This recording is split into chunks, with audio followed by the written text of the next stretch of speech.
This is Dune Talk, a DuneNewsNet.com production. Join us now for the latest Dune news, reactions, and lively discussions. Hey, hello everybody. We are back, and this is the week of the Venice Film Festival, where Dune is going to have its world premiere. Hard to believe that we're really here. It's really happening after all these delays. People are going to be seeing the movie this Friday, this weekend. So really exciting times. So this is Marcus Gabriel, and I'm here for another episode of Dune Talk. Here together with Simon. Hey guys, probably as you're watching this or I'm editing this, people have seen Dune officially at this point. I'm nervous and I'm not even involved in the production. And we have Johnny. Hey everyone, welcome back. This is it. Really excited, and as Simon pointed out, people have definitely seen it by now. They're writing the reviews. It's really weird to think about. I'm excited to see what people think and get some actual in-depth thoughts. And here we have Garin as well. Garin with Dune Companion. Yeah, I'm just downright nervous. So let's get talking so I can stop sweating. Yeah, so we've got a bit more of movie news this week. So there's been some promotional material that's come out even over the weekend. So let's first dive into some movie news. Dune movie news. So our first movie news story for today is that we got some new international trailers, and some of these actually literally came out over the weekend, which is it was good. A lot of people weren't expecting to get news on a Saturday or Sunday, but we started getting these 30-second trailers or teasers from Singapore Warner Brothers social media accounts. The first teaser we got was actually caught a lot of attention. So it was the trailer opens and we have Paul, Timothée Chalamet, and we have Reverend Mother Maham, Charlotte Rampling, and then immediately we see the effects of the voice. So I'll start with you, Simon. Is this how you imagined the voice to be when you were reading the book? First of all, as you were describing it, I was getting goosebumps. I know we're not allowed to curse on this show, but if you look up my tweet about it, that was my instant reaction. Holy F, that. But yeah, I was like, whoa. And I saw that on my iPhone when I woke up, didn't even have my glasses on, and I was just blown away by it. I had to watch it a couple of times after I had my coffee, I was awake. I mentally took it in, and I was like, if this is only just a clip of that scene, holy crap, I cannot wait to see this on the big screen. It is what I imagined, but also it's more than I imagined, if that makes any sense. It's Denis being Denis, and the cinematography, the editing, the voice. And we heard some of the voice in the IMAX preview, but we didn't hear that voice for sure. Yeah, it's interesting because, of course, we heard Paul attempt to use the voice, but then now to see someone who's basically been using it for 60, 70 years and has basically mastered it to perfection, and seeing that effect on the screen. Garin, what was your reaction to that clip? Yeah, I had the same early morning experience looking at my iPhone, and I luckily had my headphones in, and I loved the effect. I loved the bass effect, and Timothée Chalamet hits his knees, right? Because the power of this voice. So I just love these types of effects, and especially sound. I'm such a sound junkie that getting the voice right is pretty important to me. And I remember reading something about Rebecca Ferguson said she didn't know how that would be done in the end after all the sound editing, but that it really meant a lot to Denis. He was really focused on making sure that it was done with a lot of power. And so, yeah, I just think it's fantastic. Yeah, I know, Johnny, we were talking last week about the amount of footage we were getting. Was this, like, seeing this whole scene, a surprise to you? It was a little bit, just because it did catch me off guard. It was early in the morning and over the weekend as well. A pleasant surprise. Again, it really doesn't show a whole lot. Like, you're getting just the barest, I think, exposure to it. but you're still, I mean, if you're a fan of the books, I think this is going to like drive you crazy. I think you're in a good way. Because I know when we saw it in the theater with the breakfast scene where Paul tries to use it, I think everyone pretty much was a big fan of that from what I read. And this, to hear it in full effect, as you mentioned, is exciting. And it, as Simon really put it well, like, and it really goes for everything that I think we have seen, or at least in my opinion, is it's like exactly what you expected, but also like more than you expected, like almost like better. Because I, thinking about how they're going to do it, I was like, they could really, it could be cheesy. It could be kind of like, and I think Denis was very cognizant of that as well. And there's the sound design, the sound team is going to earn that Oscar this year, I think, because it is a very important part, and a very like multiple sound specific scenes where they're going to be using the voice. And so, yeah, they're crushing it. And it was fun to see. And I think this is really one of the few examples so far that's been released online where we get to see, kind of like the guts of a scene. It's not getting totally chopped up. Like, you're getting to see a decent like little chunk, just to get the vibe of it. And I think it's promising. And it also is interesting to think about this in the context of the theatrical exclusive teaser that came out last year with Tenet about a year ago now, because that highlighted this scene as well, the Gom Jabbar scene. And it does feel similar. It's, again, hard to say because it is also still edited. But I think, again, this is pretty close to the tone and like the feel of the movie, and that's exciting. And just can't wait to see more. I do think we're going to get more full clips like this, or at least edited little snippets like this as we get closer to the movie, which will be cool. Also, on a marketing point of view, it's amazing because I feel like it's showing you what Dune is, like the world of Dune, and showing you those fast little clips of his vision. And when you look at it, there's only one shot that's new that we haven't seen, but it's also a good way of mentioning, hey, this guy has visions. This is what this is about. I thought it was a good like little teaser. I was like, if this was the only teaser that we had for the past year before the IMAX experience, sure, I would have been drooling over it a million times, but I felt like it was good. It got people's attention, and also non-Dune fans, I feel like. And that wasn't the only teaser we got. Actually, for Singapore, we got 2 other teasers. The second one, it started with that whole aspect of Paul having visions. Paul opens, "I had a vision," and then Jessica, in her concerned voice, "What did you see?" And I really like the tone of voice of Paul in that scene. Like when he says, "I had a vision," it really does sound like a teenager who's uncertain of like what's going on. Like these things are happening to me. So I feel like he really has been nailing it in all the clips that I've heard him say. Johnny, what was your takeaway from that second Singapore trailer? Yeah, Singapore Warner Brothers branch has really been treating us, I guess. Yeah, it's a little bit more of the same, but just a few smaller snippets. A little bit more of Duncan, and then there's also like the sunset, like sunrise kind of shot. Whichever one it was, this one I liked a lot. There's also I think it was the Herald of the Change scene. I think we got like a little snippet of that in there as well.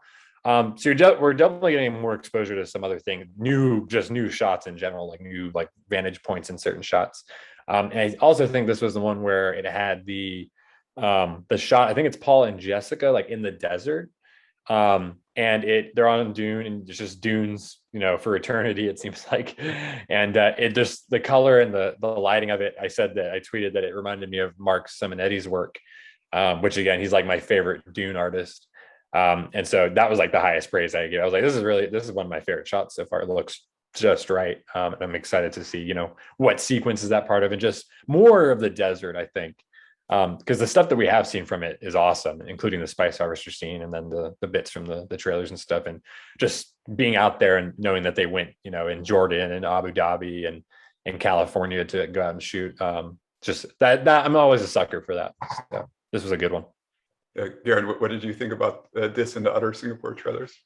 Yeah, I'm just such a sucker for all the ornithopter shots. And there was another one, I think in one of the Singapore shots where it gets hit from the side and it's going down. But all of those really intense cuts aside, what I'm pleased about is that having read some other things about how Timothy really took this role very seriously. He read the book before he even was signed on. He wanted to make sure that he understood this character, Paul Atreides. So I'm stoked with all these images, and I like how the marketing people over there at Warner Brothers they're giving us shots we've already seen, but then they give us a new one, right? It's really good marketing. I get really excited, even though I've seen 80% of it before. It feels brand new to me again. So I like how they're doing that. But again, I'm most excited about the fact that all of these great effect shots and intensity shots are going to be aligned with a character, and we're going to follow that character and watch that character grow and change. So yeah, but keep it coming, Warner Brothers, because I love it.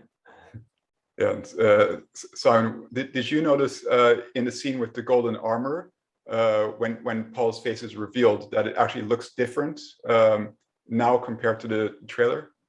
No, I didn't. I'm sure I'm going to be noticing as I'm putting this together. What's the difference? Are the eyes not blue anymore, or? It seems like the face is colored differently. It does seem that they've done some additional work on the CGI. Johnny, did you notice that the difference in the look? No, I was probably just so caught up in all of the new stuff wasn't really paying attention. But I have seen multiple people point that out. I haven't gone back and looked myself, but I mean, I said this when the trailer first came out.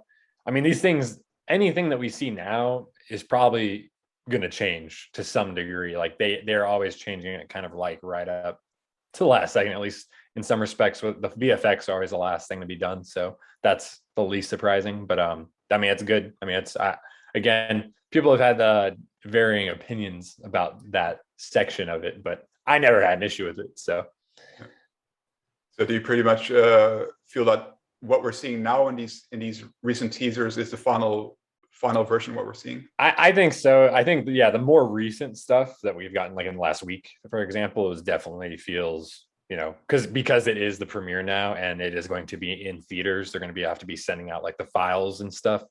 That will be pretty much the final bit, because literally 2 weeks from right now, people are going to be watching this in public, like in the theaters in Europe and such. So, which is again wild. And people have been.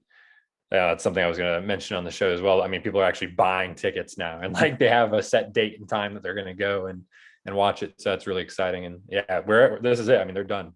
Hey, Johnny, is there any chance that they could make last minute changes after the festival, after Venice, if they get feedback, or does it not work that way?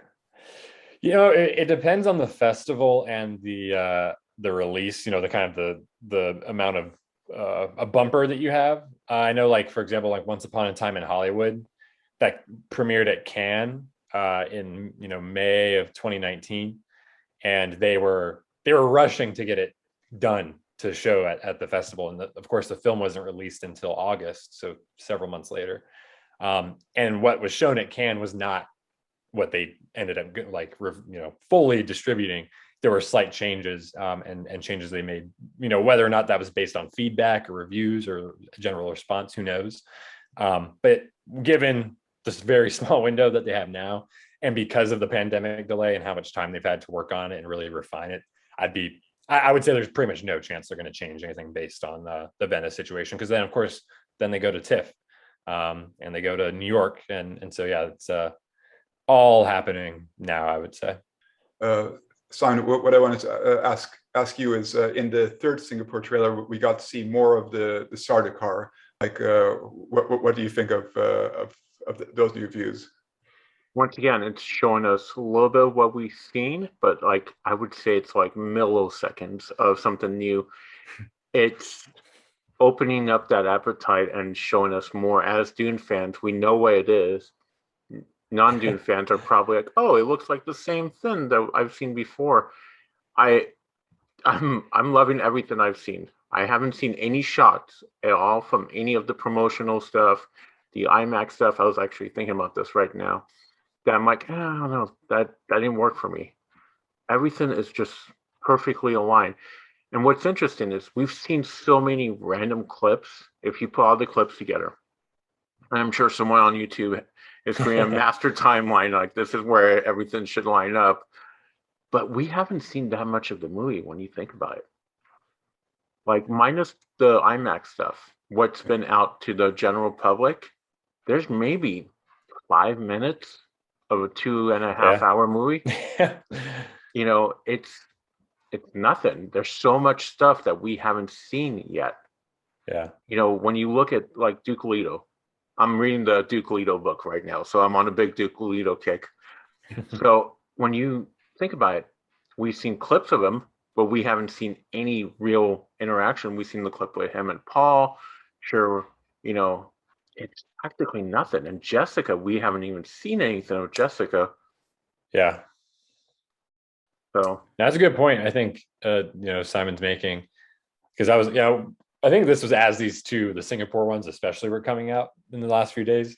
I was on Discord and people were like, oh God, like they're going to show the whole movie, or like, oh, I need to stop watching this. And I was like, honestly, and a lot of them, of course, didn't have the opportunity to go to the IMAX event, as we did, unfortunately. And like, again, I've seen a lot of stuff for this already. And it's like, you really haven't seen anything. I mean, for someone, even myself, who's seen so much, I feel like I haven't seen anything because, I thought going to the IMAX thing, I'd be like, oh God, I feel like they showed too much, but no, not really. And even now I'm still watching this and being like, oh man, I just, and because the promotional stuff, I mean, you could say the same thing about Blade Runner 2049, which was another, big budget Villeneuve film.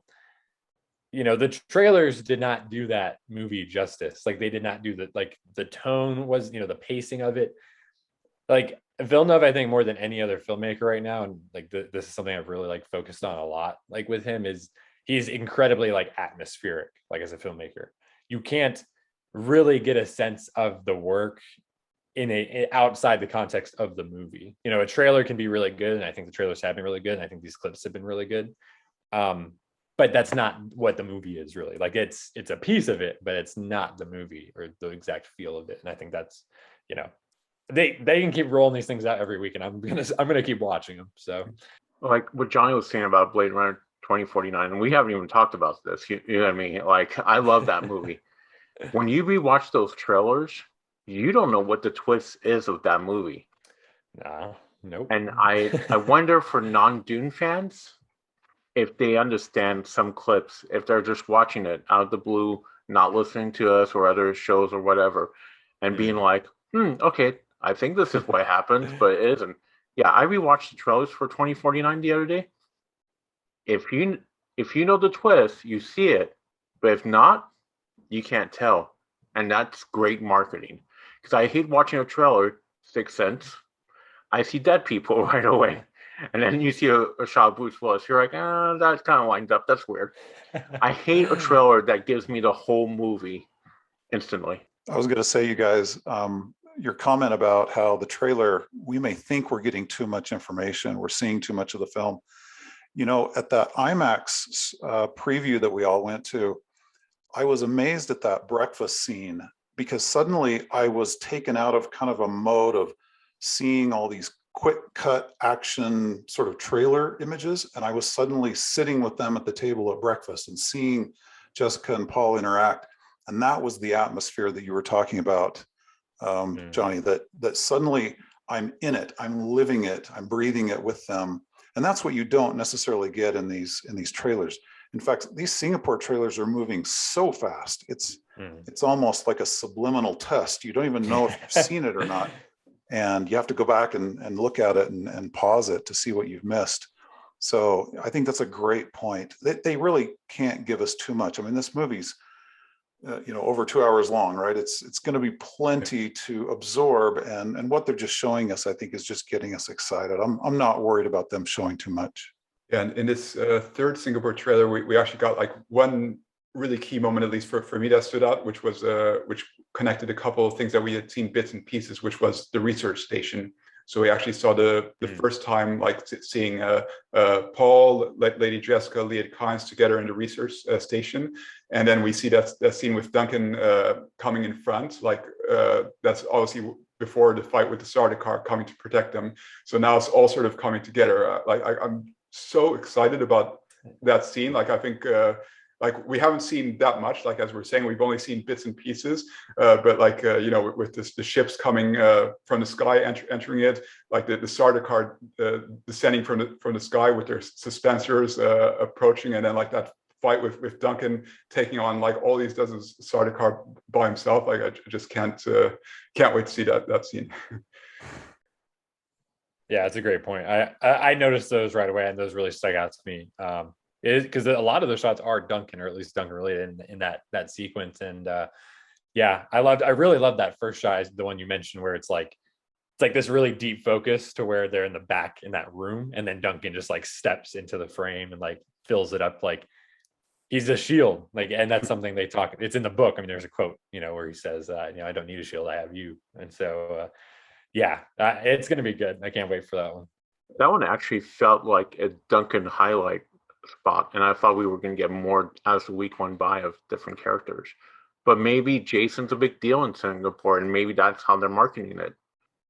I think Jason is a big focus of this film, you guys. I feel like I've seen more of Jason than anyone, and luckily I'm a fan. Sometimes it feels like it's almost too much emphasis on him, because if I understand it correctly, this movie is about Paul. It's about his hero's journey, right? But it kind of makes me wonder if that isn't leading into future movies, right? Because those of us that read the books know the significance of Duncan, right? So I don't know. I mean, it would be smart. It would be introducing Duncan more than the '84 movie. So recently, I adopted a pug, and his name was Chunks. I was like, no, I'm not calling him Chunks. So Duncan's my favorite character. And with all the hype going around, I was like, okay, I'm going to call him Duncan Idaho. And I was showing my girlfriend the '84 version, and she's like, that's it? That's all he's in it? I'm like, yep. Like, you blink, you miss Duncan. Yep. The sci-fi show, he looks like something out of Lord of the Rings. But for people that have read the further books, without going to full spoilers, maybe it is smart showing Duncan and why Duncan is so crucial. And last thing I'll say on that is, I agree. Yeah, they're definitely leaning into Duncan more. And I think even people have asked or like pointed out, it almost seems like, because Duncan is such a significant character, and Villeneuve himself has said in interviews that he has had to take certain characters from, the first half of the book, for example, and kind of decrease their roles a little bit, or like their position in the story, knowing and hoping that in part 2, they're going to reemerge and he can spend more time with them, and reestablish connections, or reestablish, certain characters. And I think the fact that it is Duncan makes it, logical, and it's Jason Momoa, who is a big name and a big star and a big draw.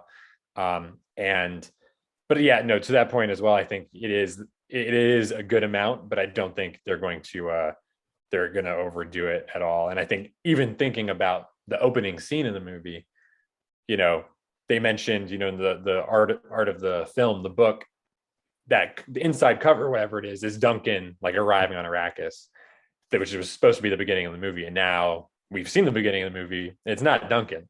So that just goes to show, well, maybe we wanted to do something more with Duncan, or we had an idea, but they're like, no, let's stick to this, or like, let's change it to this. And I think that's just showing that they don't feel, or at least Villeneuve doesn't feel like obligated to it, any particular character more than, maybe Paul, for example.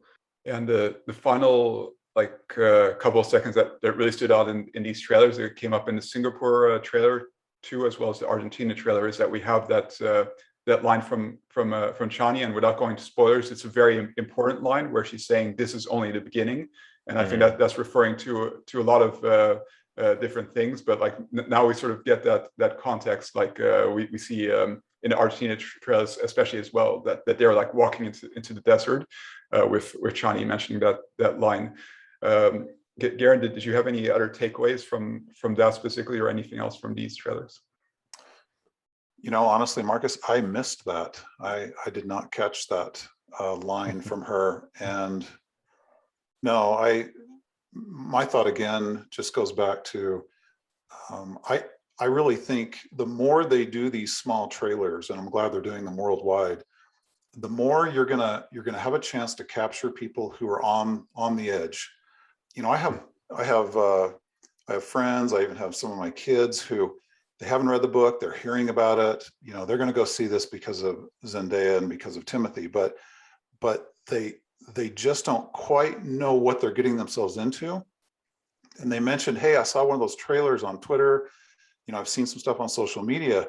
Dang, that looks cool. Like, I think I want to go see that. You know, I think this is a really good strategy, and they're not revealing too much, but you see these images that are so foreign, but yet then you see these characters that pull you in. So, you know, I really think this is a smart way to go. And I like how they just keep kind of rolling these out. And of course, they know we're all going to watch every other country's, you know, trailer. So every time they do it, they're really getting the whole world every time they release one. So yeah, keep them coming. I think they're great. Yeah, and Johnny, I think you know what that line is referring to, but what was your takeaway from seeing more of that scene? Yeah, I don't want to say too much about that, but it's exciting, and I was kind of surprised in retrospect to see it. But again, in the context of the trailer, you really don't have context because it's a trailer, so it works. And I think Johnny, she's going to be awesome.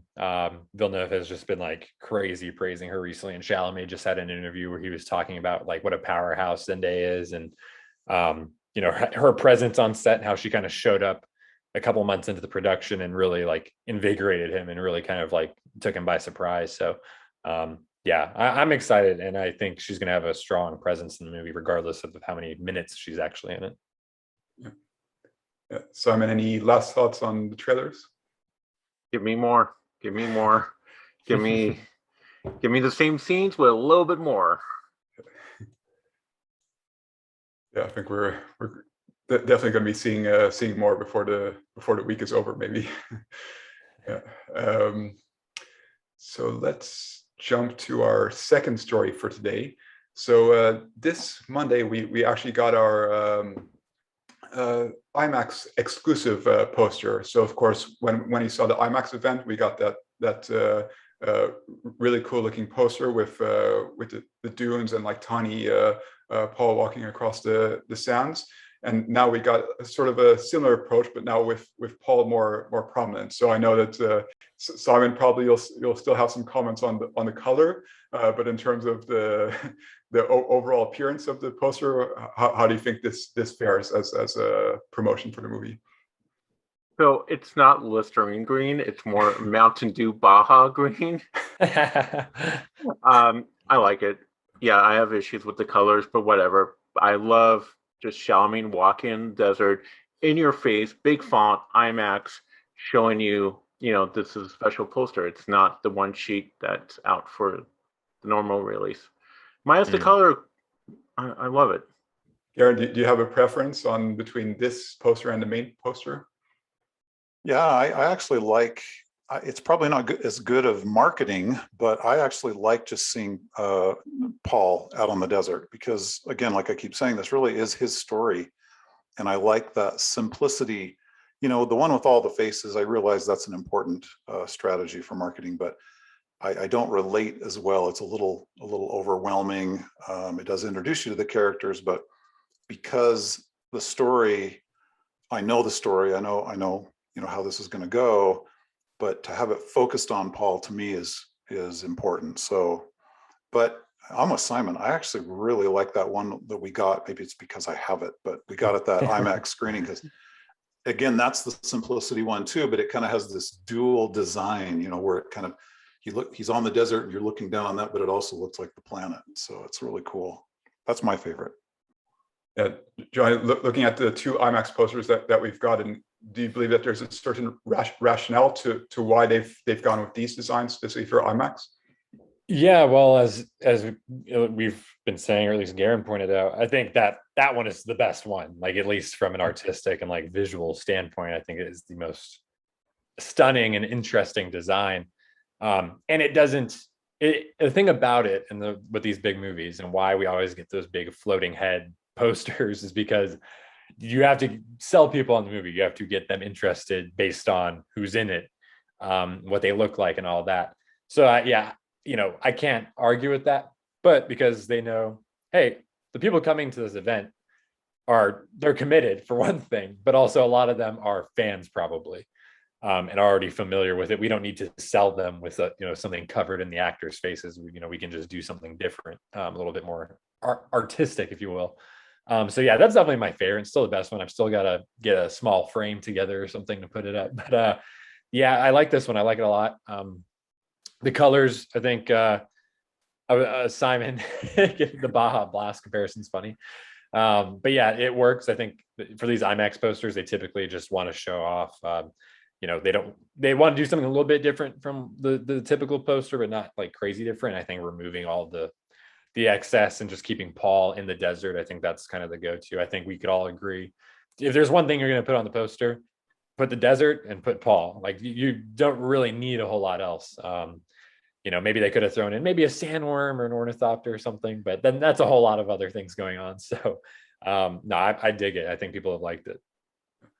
Yeah, I just love the simplicity, and I'm thinking about the comments that Villeneuve made himself about Paul, that he's carrying a heavy weight on his shoulders, and like when you look at that photo and you see him like walking all alone in this huge environmental like of the desert, and seeing the two moons on the background, and he's walking on these spice-rich sands, but he's looking down, and you can just feel that burden, I guess, as he's called to this new situation. Like, he's been, as mentioned in one of the synopsis, like he's been living in privilege for 15 years, and now he's called to lead and stand up and fight, and like he's definitely feeling that.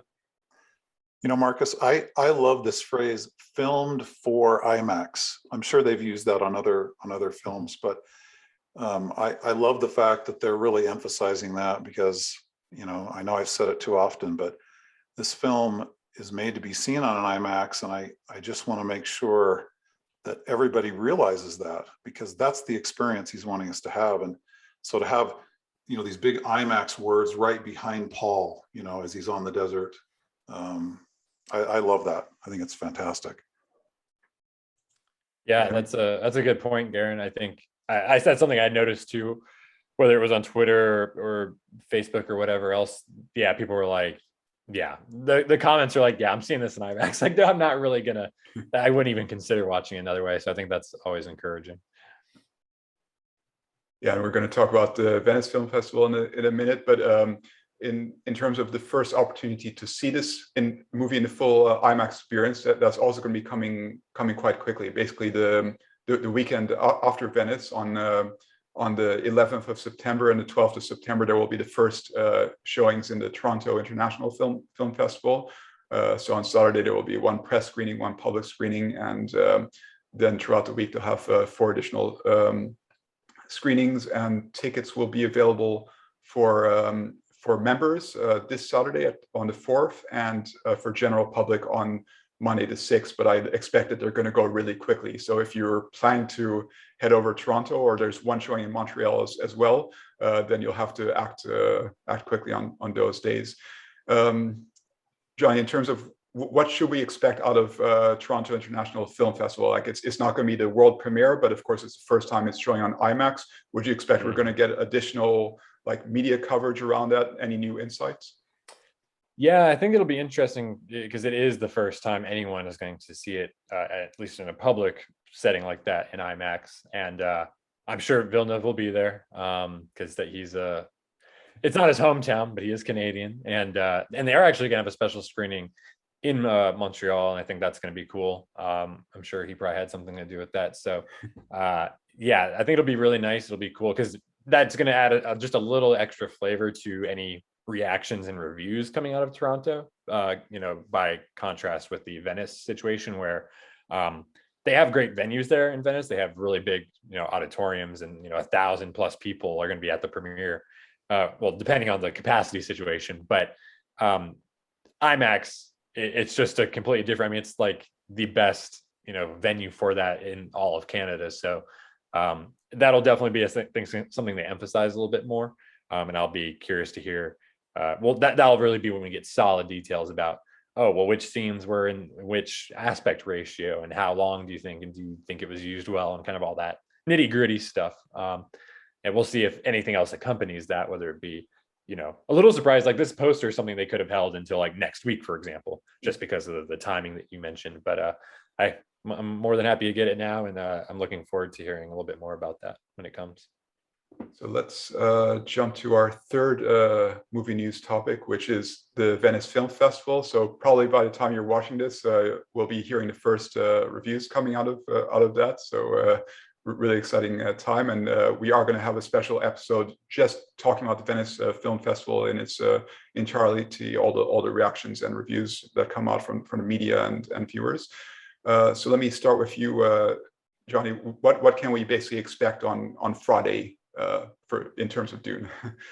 It's going to be pandemonium, I would imagine. Like I said this last week. I said in a week from now it'll be, the premiere and the reactions, and it's going to be like peak film Twitter. I mean, people are going to be losing it because you're going to have all the film journalists and critics are going to be either they've probably seen it and will be tweeting out their review. They'll be tweeting out their thoughts across all different platforms, European, American.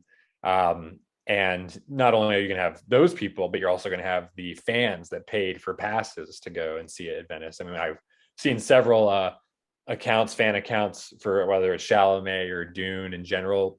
They've said, yeah, I'm going, like I got a pass. And we've had people on the Dune Reddit say, yeah, I got to go. I'm going, I'm going to see it Saturday or Friday. So it's going to be a very diverse pool of responses. You're going to have the pure fan reaction. Then you're going to have, the most astute film critic you can imagine giving their opinion on. Then you're going to have more accessible people writing on it. So it's going to be a wide variety. And of course, the calm before the storm of all that is also going to be, we're going to have like a press conference that morning.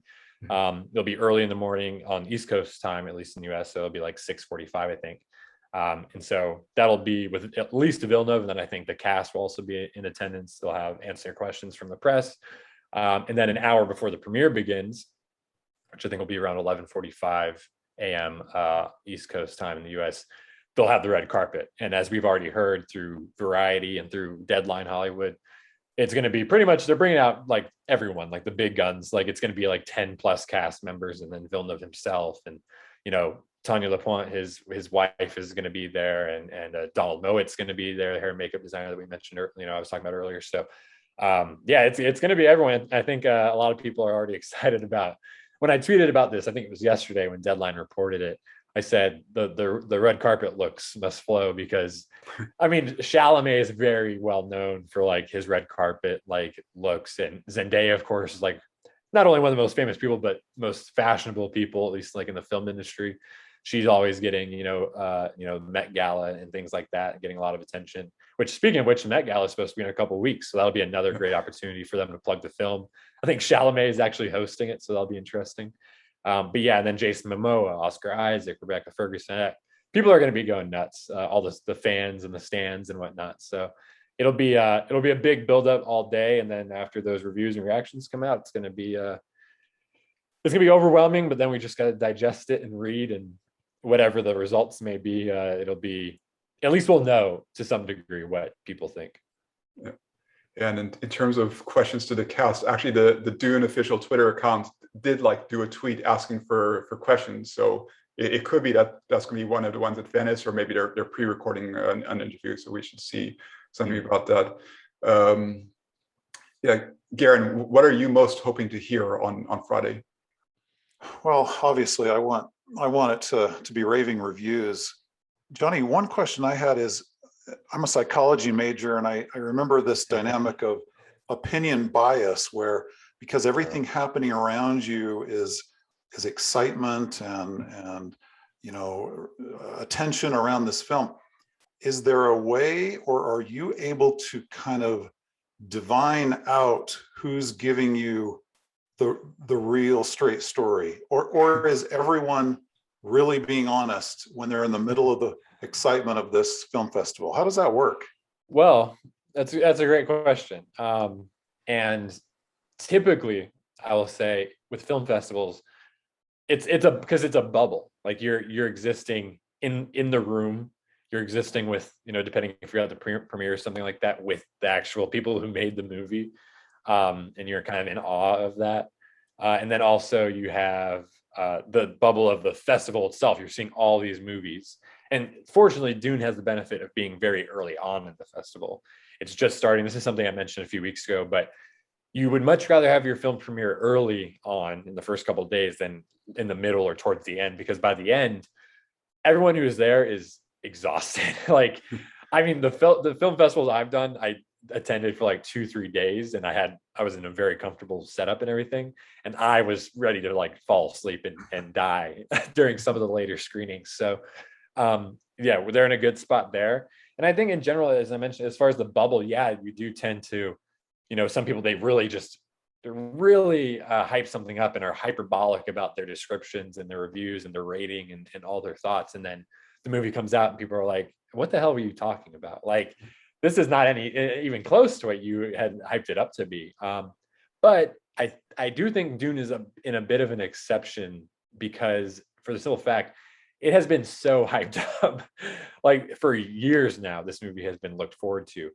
And I think truly it's going to have to be, and I'm not saying this is a negative, but like, if people are gushing about it, especially the critics who are paid and they don't have really any stake in the game, like they're just covering the festival. It's different from, being invited to attend a premiere or something to that effect, or a press screening. They can really say what they want because they're getting paid regardless, and it doesn't really say anything about them. I think that if the reviews are really like overwhelmingly positive, I think that's like a legitimate good sign, because I think if it's anything kind of, tepid, like in the middle, kind of like I liked it, I had issues, or something to that degree, I think that's pretty much honest, because they have that expectations are so sky high at this point. You would really have to be blown away to be like, oh wow, this actually lived up to everything that I had heard and everything I was expecting. And I felt very similarly. We're talking about the IMAX preview a lot, but going to that, like, we're all big fans. I'm a big fan of Villeneuve, and I've been looking forward to this forever. And we hadn't really, that was the first real exposure we got to it since the trailer came out, which was almost a year ago at that point, or 10 months ago. I remember going to it, and I was just like, we're waiting there for like 2 hours in advance, and I'm sitting there, and I just drove like 5 hours to see this 20 minutes of footage. And I'm just like, I mean, I was so anxious. I've never been so anxious going into a movie theater, like in an auditorium like that. And I was just like, all this waiting, all this driving, I've been hyping it up. Like, if I'm not blown away, I'm going to look like an idiot. Like, I'm going to be so disappointed. And I'm first and foremost going to be the most blunt about it, just because, I'm going to be the most critical, because I have hyped it up so much. I'm not going to be like, oh, whatever. And I just remember, sitting down when that came on, like, I was tearing up. Like, I was just completely blown away by what we saw. So if the final movie is like cohesive and just anything above good, like, and anything close to what we saw, I would just be, I think it'll be good. And I think people will respond to it, appropriately, instead of kind of blowing something out of proportion. But again, as we talked about this earlier, and I think it was you were saying how you were just sweating and like really anxious about this. And I have been so like bullish on this film for years now, and really just like really talking it up. Like, I've never once doubted like the quality of this movie. But now that we are like hours away, like, I am getting like, I'm like, I really hope that this movie just lives up to the hype. But at the end of the day, the reviews are the reviews, and there are different people's opinions, different perspectives. You just kind of have to take them at face value, like what they are, and then also read into them and read the reviews beginning to end, and just kind of see the nuances. It's kind of easy to get bogged down, with critic, culture these days. You have Rotten Tomatoes and you have Metacritic, and like these aggregate things that just kind of distill it down to numbers, kind of lose a lot of the nuance in those situations. So as much as I want Dune to pop out and be like, oh, it's the first 25 reviews, it has 100%, like on Rotten Tomatoes, everyone's just raving about it. Like, I want to read the reviews. I want to see like, what are they saying exactly? What do they like? What do they maybe not like? And I think that's just what I would encourage everyone to do when it comes to these things, is really just get a good feel for it and take the time, read them if you can, and don't like have a strong gut reaction to any one thing or any one reaction or response. If 25 of the critics, just as a random number, love it or think it's amazing, and then 3 of them are like, I didn't really like it, or I thought it was bad, like don't get riled up by a few people or like, you know, something like that, and really focus in and be like, oh, why are they saying this? You know, just take it for what it is and then move on from there. But you know, because at the end of the day, everyone's own experience is their own experience.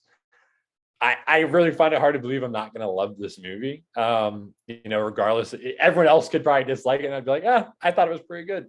Because I've definitely been in those scenarios before. But yeah, it's going to be interesting. It's really going to be interesting because, as I've said and emphasized, it's a very large pool of people, not just at Venice, but people who have seen it in the United States and will be able to tweet their thoughts and post reviews and that kind of thing. You know, you guys, I hope that if the reviews are about the story and about the characters and about the story that we're all familiar with and that we like so much, and not just focused on, you know, only, you know, these pieces and parts that make the film, you know, the music, the effects, if the focus is this story was compelling, I was drawn into this alien world, I was taken out of my real life and suspended my disbelief. To me, that's kind of the biggest compliment of all, because I think that's what Denis is going for here. He wants us to believe this is a real place and to really feel it. So, like Johnny was saying, you want to show your product first. Like, I used to do comic book journalism, and when I went to San Diego Comic-Con, by the end of that convention, you're exhausted. You don't remember what you saw last, but you remember what you saw first. So you want to make that first good impression. Reviews are so tricky because we can take four of us. We'll all have different point of views on something. Like, I'm a big Star Wars nerd, okay? As much as I love Dune, Star Wars is maybe second. I hate Rogue One. I think Rogue One's horrible. But when I tell that to people, they're like, how can you? It's Star Wars. It's awesome. I'm like, I just don't care. But then you get someone else that's like, oh, it's the greatest movie ever. So I say read reviews, but also read reviews that you trust the person. You know, if it's a critic that you follow and be like, okay, I agree with this person 90% of the time. I agree with everyone. I also don't want to hear, oh, the visual effects were amazing. That was the best part of the film. No, I want to hear, I fell in love with these characters. I was taken away. When I saw the IMAX preview, I was totally taken away. I wanted to believe I was on Caladan. I wanted to believe I was on Arrakis. You know, we're going back to the breakfast scene. The breakfast scene, I felt like I was spying into like a little conversation with two people. I felt super awkward. I was like, oh crap, are they going to see me spying in their house? But you want to trust the critic. And also you don't want, like you said, 25 critics are like, oh my God, it's the greatest thing ever. We love this. And then you have that one person. Is it one in body and one in mind? Is everyone agreeing because it's trending on Twitter? Trust the critics that you trust, you know. And also, let's not forget, some amazing movies did not get great reviews at first. One of the greatest movies, I think, Blade Runner, the original, everyone hated that movie. Everyone hated Fight Club when it first came out.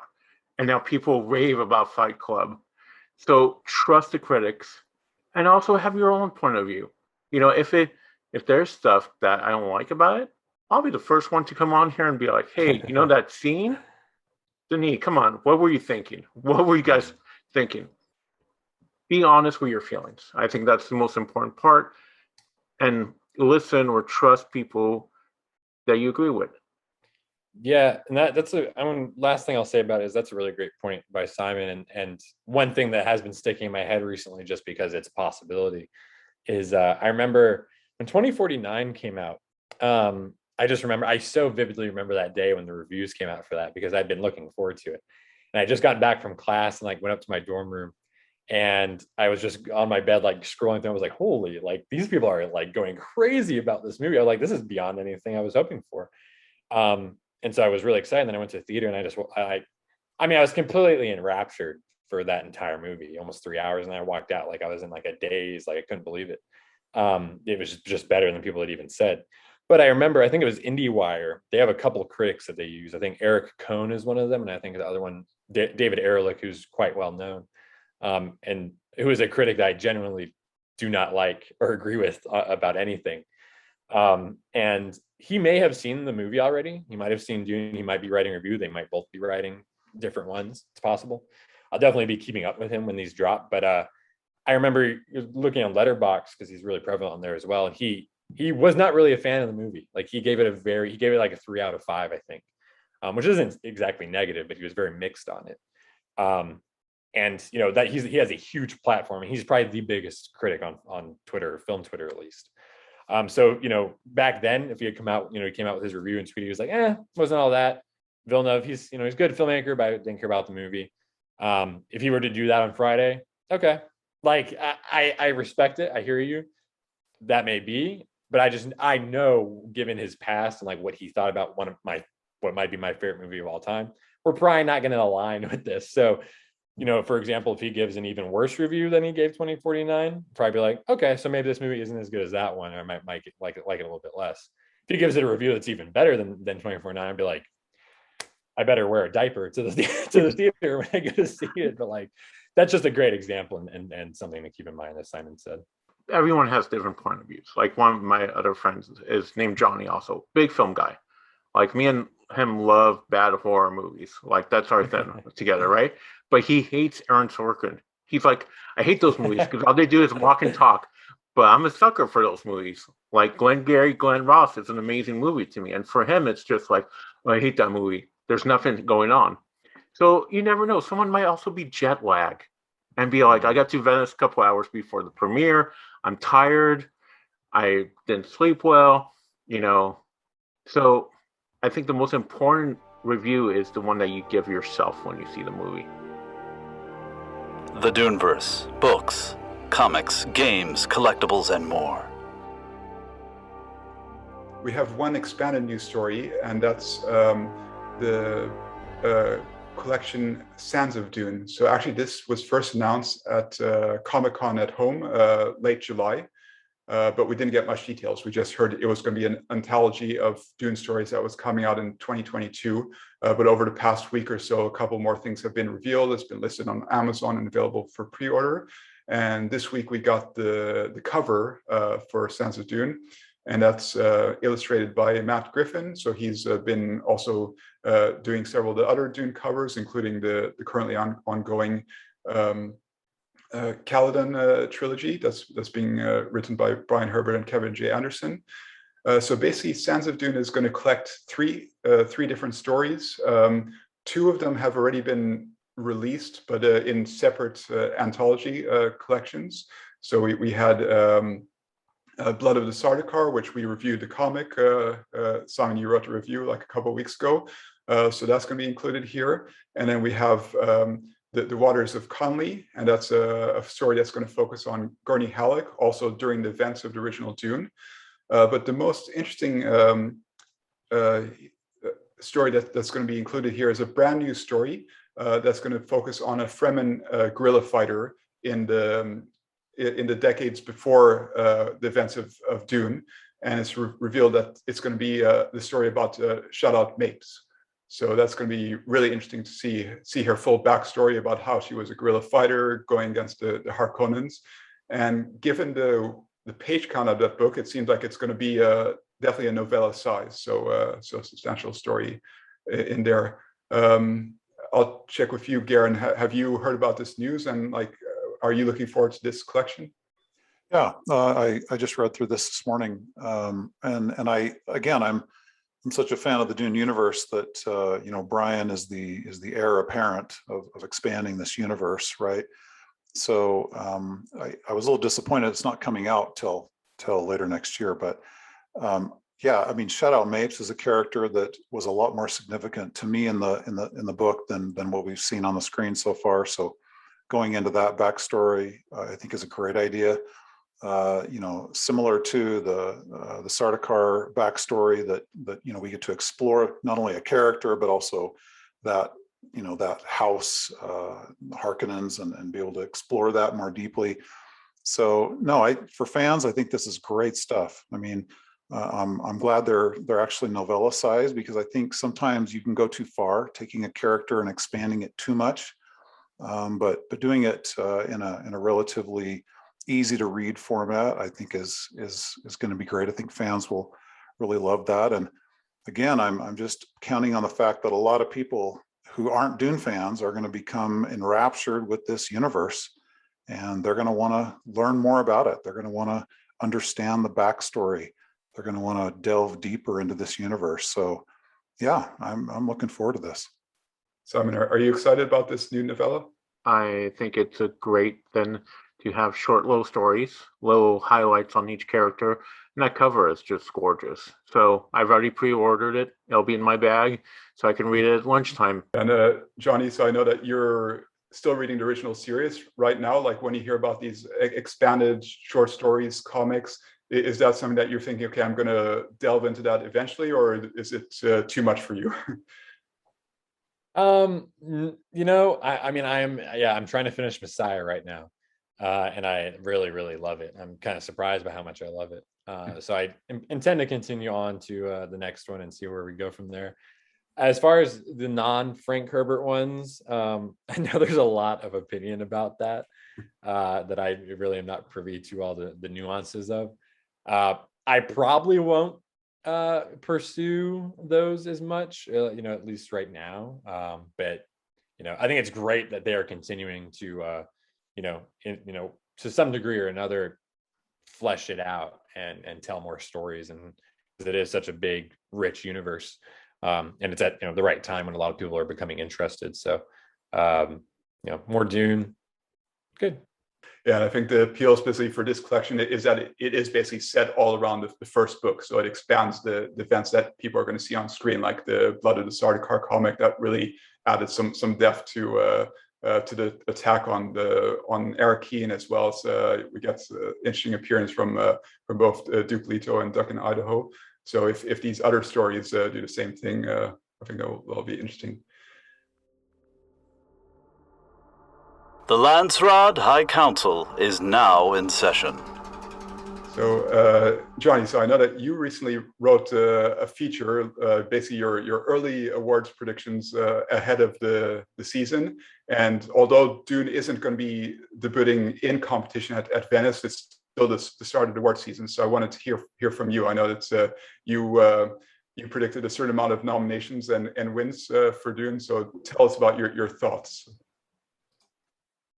Yeah, so it's that time of year with a lot of people that do keep up with this kind of stuff, and really, I think it's important. Like, it's just like anything else. It's almost like fantasy football. Like, if anyone who plays that, which I do, and have for years, this is really just it's for fun to kind of like predict and forecast what you think is going to happen just based on like limited knowledge. Because again, it's really sight unseen on all these films, because I haven't seen any of them, and most people haven't, and most people won't until later in the year, much later in the year in some instances. So, but it is fun to predict. And I mean, I tweeted in January 2020. I was like, and this was before the pandemic even existed. I was like, I could really see a scenario where Dune plays kind of like a Lord of the Rings type.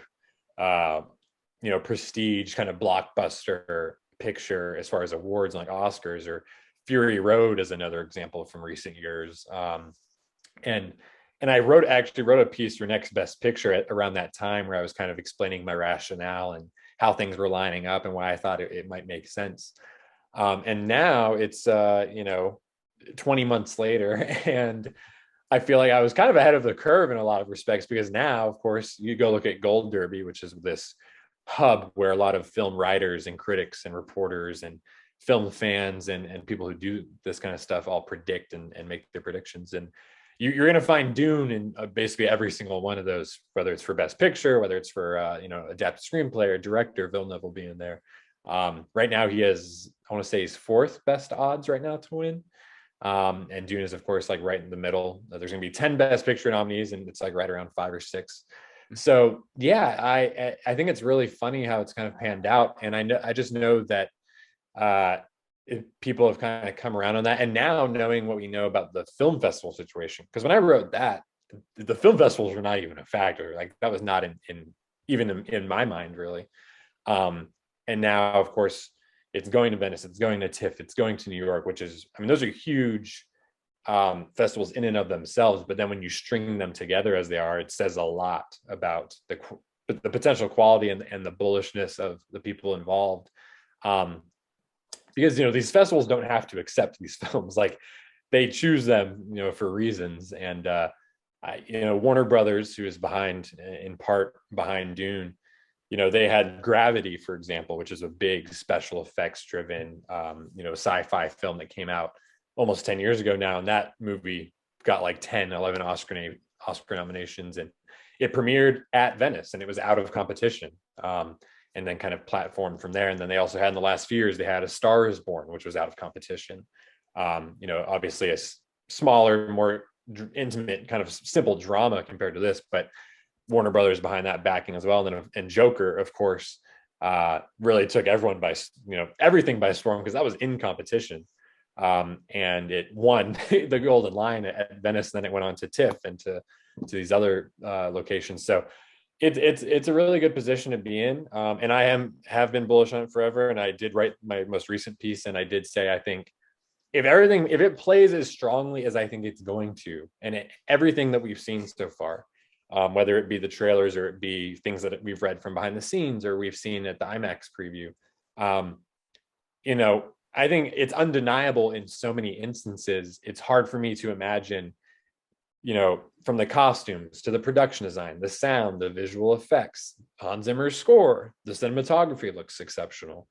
And all of these people as well, and this is something that I include in my predictions and I go into detail about, all these people, these craftspeople who work on these different pieces, they're all Oscar nominated. They're well liked in their branches or in the Academy in general. So that adds a little bit extra, you know, credence to that. And so I think in all those things that I mentioned and more, makeup and hairstyling, I think Donald Mowat has been severely looked over in a lot of instances. You know, Blade Runner 2049 probably being first and foremost. I think he'll probably get his first nomination. I think that's really exciting. I remember talking to him. I did the interview last summer with him, you know, over a year ago now, and I said, you know, I think this is, you could win for this potential. I think you're actually going to get nominated. He was like, oh, that's really, you know, nice to say. And I think that's probably going to pan out. And then, you know, these big movies that are kind of blockbusters and they're huge epic budgets and all that, when they do get Oscar play, and those categories add up. I'm thinking of something else like, you know, a Gladiator, for example, Avatar, you know, James Cameron, another big sci-fi visual effects heavy film. Like, when they play well in those below the line categories, the technical categories, and they add up as they do to 8, 9, 10 nominations, that elevates the director into the conversation, and that elevates the film into Best Picture. We saw that with Joker. I don't think Todd Phillips was in anyone's predictions to get a Best Director nomination before that movie came out. And he beat out people like Greta Gerwig, who had been nominated before. He beat out very well-established, well-liked filmmakers. Noah Baumbach was another example for Marriage Story. So anything is possible. And Villeneuve, I think, he's very well-liked. He's talked about just recently having a really strong connection with Christopher Nolan and with Guillermo del Toro. He said that he actually, you know, got advice from them with regards to the film and the situations he's been in working on it.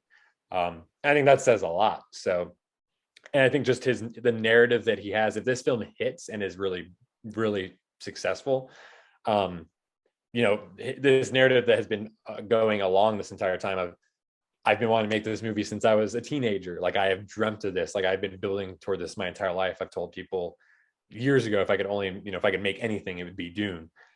And the directors, Chloe Zhao, another great example. She just won Best Director. She just won Best Picture. She has 2 Oscars from this year. And she said she went to a screening. Really, there's no other context to it other than she went to a screening. We don't know who else was there or what it was for. Maybe it was Venice related, because she's on the jury there. But she saw it and she was just like, I was blown away. Like, I was so inspired. I couldn't believe what he was able to pull off. If someone like that is saying that, if Guillermo del Toro is saying, I am so happy, I think this is in really good shape. Christopher Nolan's like looking to Villeneuve.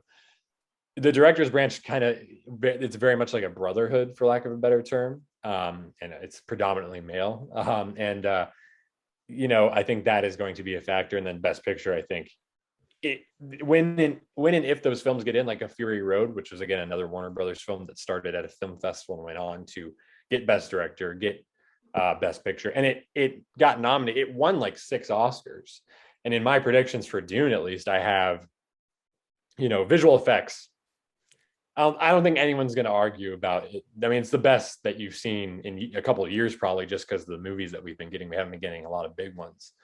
The sound is phenomenal, and he has really, talented people who have won recently and been nominated recently. Then you have the sound category very often coincides with wins. If they win sound, they usually win best editing, because those two are very, very much go hand in hand. Sound of Metal just did that. And I think the last 8 years, the film that won best sound won best editing. And that goes, almost every single film that gets nominated for editing gets nominated for best picture. So all these things, like, as I mentioned, they add up, they kind of snowball. And then I also think Hans Zimmer, this is something I tweeted about just the other day when I was kind of breaking this down. He is second to only probably, living composers, at least, John Williams, who has like 50 Oscar nominations and like 5 wins or something. Hans Zimmer, so many iconic scores, especially like his Christopher Nolan work, I think in particular, has really stood out, like Inception and Interstellar. But going back to The Lion King and The Thin Red Line, and something like Man of Steel and the like Pirates of the Caribbean, he's had so many iconic scores, and he won for The Lion King. But The Lion King was like 25 years ago, like 26 years ago. I think he's so overdue, and I think what we've heard so far, the 2 tracks that have been released, people have been going crazy about, and they really liked them. I think he's in a really good position. I think he would deserve to win, and I think that would be really exciting. I can't wait to hear more of the score, and that's something we haven't really even talked about, but we're getting pieces of that at least on Friday as well, which is something to look forward to. We're just hours away from some more Hans Zimmer Dune music, which I think is really cool. But yeah, it's a long season. Again, I'm not saying that everything I said is accurate. I do right now, as you mentioned, I have it getting the most nominations. I have it getting 11, which is what Joker got, which is a parallel. It did launch at Venice. It's another Warner Brothers big blockbuster kind of film.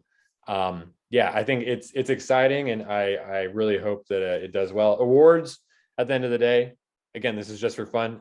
I don't really care about them. They don't really matter. This is something that kind of comes up every single year. It's like, oh, I can't believe this movie didn't win an Oscar. I can't believe this movie wasn't nominated for an Oscar. It didn't win this. It didn't win that. It's like, yeah, they screwed this up a lot. Like, there's by no means horrible movies win Oscars. Horrible movies get nominated for Oscars. It's just the way it happens, and it's not indicative of anything else. Blade Runner 2049 got 5 nominations, I believe. That's a pretty good haul for a movie that bombed effectively. And it won 2 of those, and Roger Deakins was one of those. I could see that kind of being in a similar situation here, where I think at the minimum, say the movie isn't the greatest movie ever made, say that the box office isn't a huge breakout overperforming hit, I still think it's going to get like 5-6 nominations. Probably Hans Zimmer could still win. It'll still win effects. It'll still win sounds, things like that, just because of the landscape of the movies right now. But I think it's in a good position. I think this is something a lot of people are excited about. And this is something, when I told you guys the other day about who had seen the movie already and what they were thinking and how they were kind of positioning it, that's impressive. And I think that we're in a good position. I think it's exciting. And at the end of the day, what the Oscars mean to me, I think, is you want to see the people that are working hard on these movies and movies you like. Of course, you want to see them get rewarded. You want to see them get a gold statue, and you want to see them get some sort of compensation and all that added on to what they already did, and have that added to their name. But they probably don't care that much either, honestly. Certain people probably do more than others, but it is what it is. It doesn't really validate anything. But it is nice when you see things get recognized that you feel passionate about and you want to be recognized. 2019 Midsommar horror film, probably my favorite film of that year.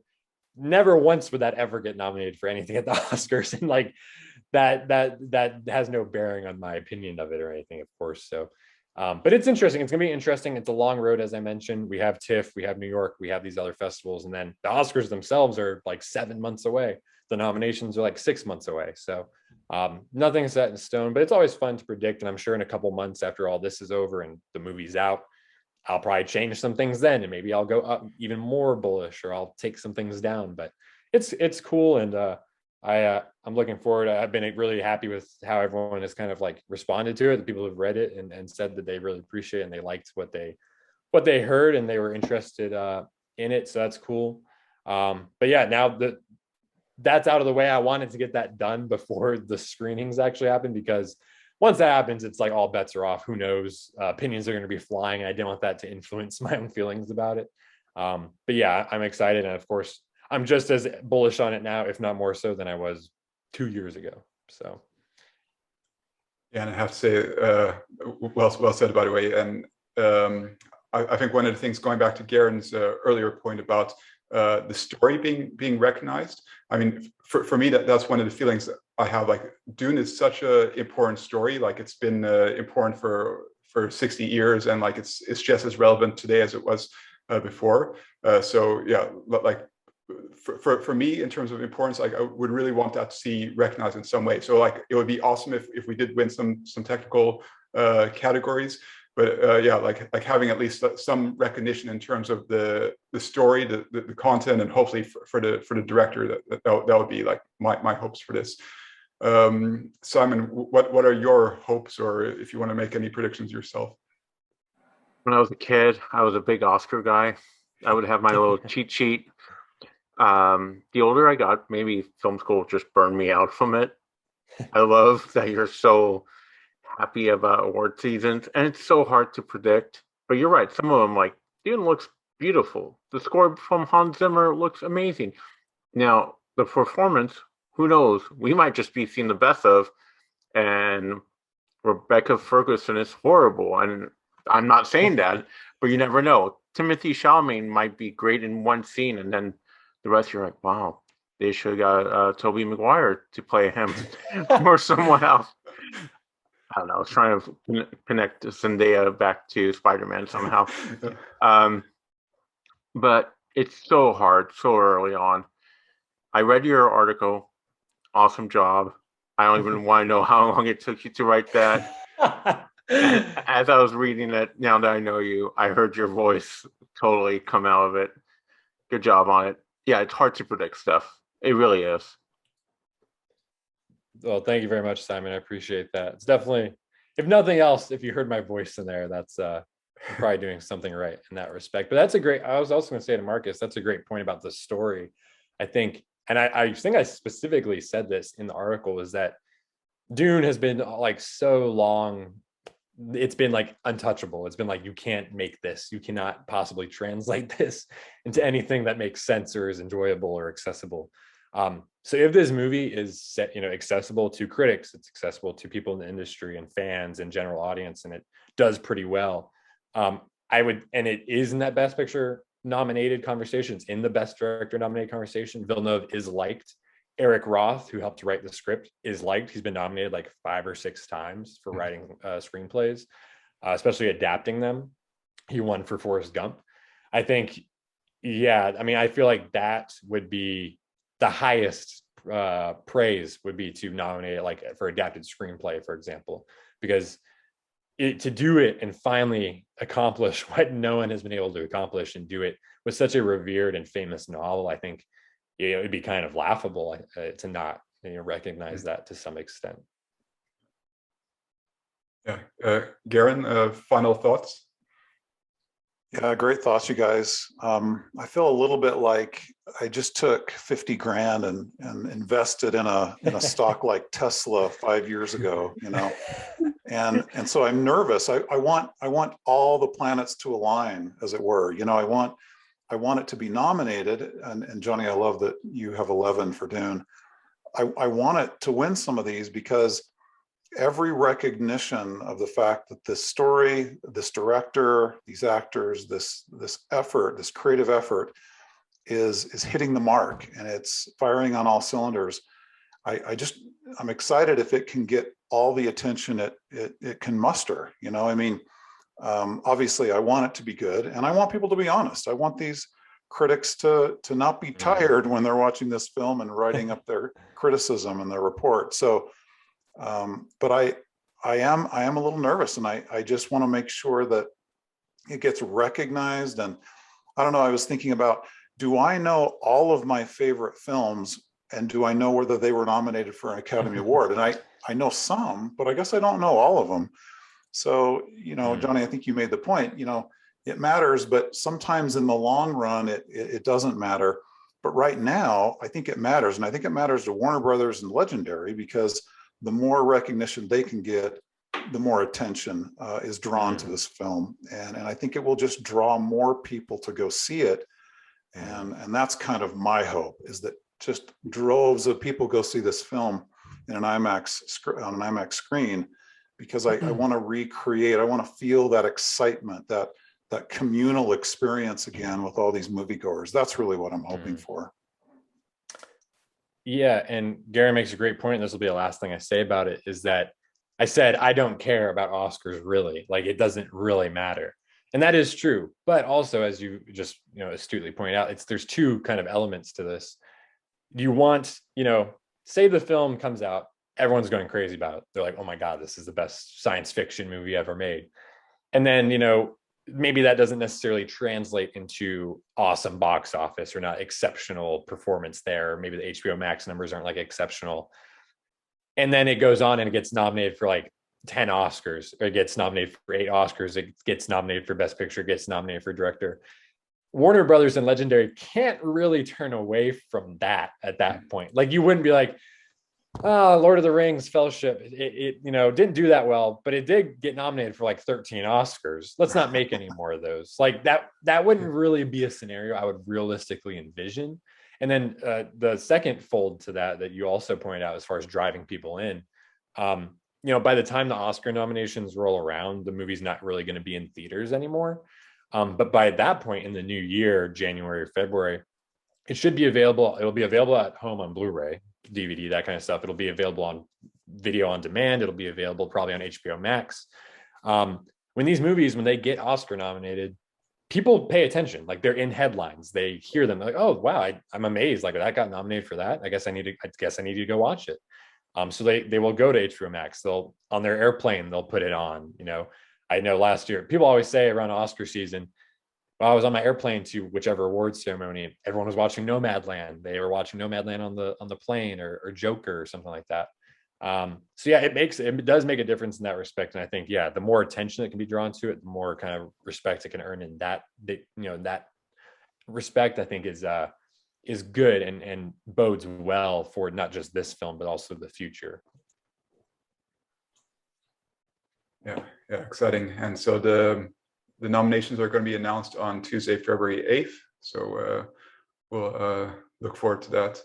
So that was end of our discussion for today. So as mentioned, we're going to have a special episode coming up, talking about the Venice Film Festival, everything that comes down, and we'll go into details and go through the reactions there.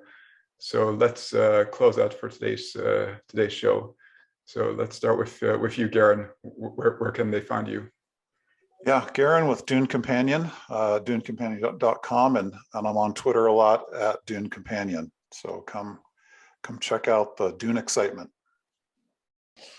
Yeah, find me on Twitter. Again, that's where I habitate most of the time these days in Venice.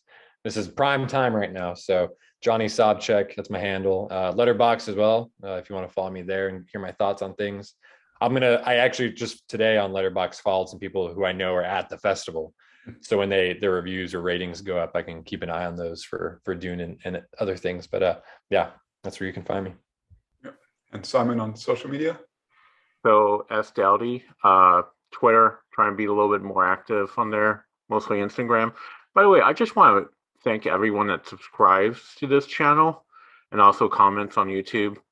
Thank you, everyone that watches our little show that we do. Yeah, totally. And this was Marcus Gabriel. So can find me on DuneNewsNet.com and DuneNewsNet on Twitter and Instagram. And look forward to seeing you all again very soon for our next special episode. We hope you've enjoyed Dune Talk. Remember to like, subscribe, and turn on notifications so you know when the next episode drops. Stay tuned to DuneNewsNet.com and add us to your social feeds. Be the first to hear breaking news and reviews.